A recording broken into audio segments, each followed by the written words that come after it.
Gandang umaga mga katongit, mga idol. Kape tayo. Mga idol, no, yung tinuro natin kagabi na may joker. Ganun po talaga yun. Maraming gumagawang ganun mga idol. Kasi nung araw nung naglalaro pa ako niyan mga idol, walang joker. Ngayon, nalaro ko rin yan yung may joker. Matagal din siguro, taon din lang. Marami kong naka-encounter na ganun. Talagang pinipilit nila kunin ba yung joker. Kaya eto mga idol, para lang to sa mga nagdilibang, no? Kasi alam ko maraming nagdilibang dyan, mga naglalaro. Sige lang, laro lang ng laro, no? Wala silang pakialam kung manalo sila o matalo sila. Hindi nila alam kung anong ginagawa ng mga kalaro nila.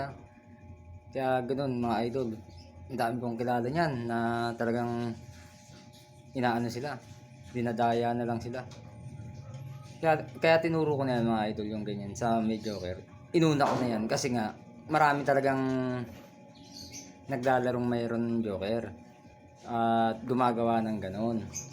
Kaya inano ko na yan yun naman yung ko dito mga idol no, yung sa pagbablog ko, yun naman yung sinabi ko dito na ituturo natin yan hanggang sa hindi na nga kayo madaya.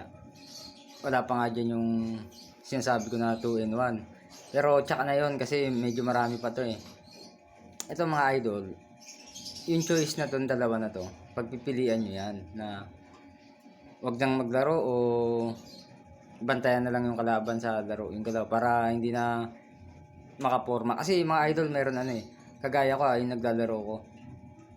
Yung gumagawa niyan, hindi tumitigil. Kahit malingat ka lang, kukwentuhan ka, makakuha lang talaga nila yung joker. Pero ko, kahit anong kwento nila sa akin, yung kumbaga sa madaling salita, nililibang ka niya para makakuha niya.